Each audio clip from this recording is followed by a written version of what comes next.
So it's a couple more weeks before my kids start school, and yesterday I was trying to figure out where we were gonna go because either I was gonna kill them or they were gonna kill each other.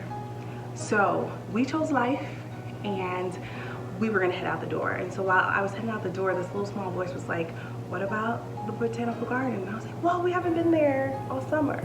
Okay, let's head over to the botanical garden. It was this perfect day to visit the splash pad and all the other cool stuff that they have there. So we get there and we're walking around, and the climatron is highlighted to me. I'm like, oh guys, let's go in here. Let's go in the climatron.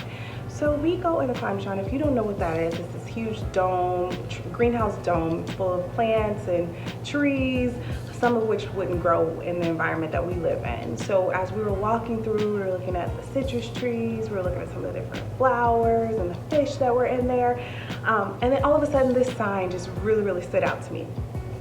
It was called Life on the Limb, right? And so I was like, oh, what is this? So it talks about epiphytes, and so I'm gonna read to you what the definition is. It says epiphytes are known as air plants. Epiphytes are plants that use other plants for support. They're not parasites, and they get their water and nutrients from the air. By growing on other plants, they can reach positions where the sunlight is brighter. I was like, oh wow, that's really interesting. I was like, wow, I kept going back to that definition. I was thinking like this has a lot of life application.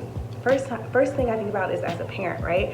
And the phrase, they're not parasites. And I'm like, because in the womb and nursing kids feel like parasites, right? So I was like, okay, they're not parasites, but they are epiphytes, right? Because as a parent, we are that support system that helps our kids grow. And any good parent will want their kid to go further and higher than they've ever gone. So I was like, wow, parents are hosts of epiphytes, right? Not parasites, but epiphytes. So I started thinking about this a little bit more, and I thought about my own personal growth, because I am an Enneagram 7 and I like new things, I like adventure, and sometimes I don't finish things, and, you know, you can read up on it. But how did that apply to me? I'm a person that always wants to grow in my marriage, I want to grow in my faith, I want to grow as a parent in my profession. And so I was thinking, wow, I'm an epiphyte, right? I lean and I glean from other people to help me grow. And so some of these people I'm fortunate enough to be friends with, and other people I watch from afar. I read their books, listen to their podcasts, and I know that doing this has helped me personally, exponentially. And so I started thinking a little bit more, and I think about me and my husband, and we always say we have a lot of grown kids. And it's true, we do. So we are hosts to epiphytes, and the reason why I say that is because we've been fortunate to walk with many people through a lot of things in their lives. We've been a part of people getting into school and getting their first job and getting married, and even like tough things like divorce, and persevering through really tough circumstances, beating addiction and all those things. And it's really been a blessing, and we felt fortunate to play a small role in these people's lives. And so it's really rewarding to see our epiphytes when they're like just living. And speaking of epiphytes, I want to show you this picture one more time that I took at the botanical garden. I want you just to look at the trees and the flowers and the plants that are coming off of this tree, the epiphytes that are coming off, and how beautiful they look, and how they look like they're just living their best lives. And so in that, I want to humbly propose to you 3 ways that I think can help personal growth. Number 1, look for hosts. Take an audit of your friendship. Who's helping you grow?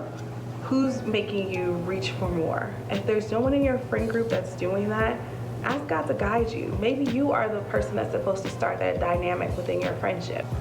Number 2, look for epiphytes to support. Why? Because someone will do it for you. I remember my husband and I used to pray for mentors in certain areas, and it wasn't until we started mentoring other people that mentors begin to flood our lives. So it's just the seed that you're planting and that you're gonna harvest. Also, you're starting to build a legacy. What do you want to leave behind? What do you want your legacy to be? When you're mentoring other people, you're building something that will outlive you. Number 3, imagine what the world would look like if 1 and 2 were a part of our core values. If we were lifting each other up while also learning from each other. how cool would that be, right? How would the world change? I know a lot of times we talk about, you know, what other people aren't doing, but when we start with ourselves, what are we doing? What am I doing personally? And we start individually, we'll notice that we can change the world by changing ourselves. So I humbly propose those three things to you. Hope you enjoyed this video. Talk to you soon. Peace.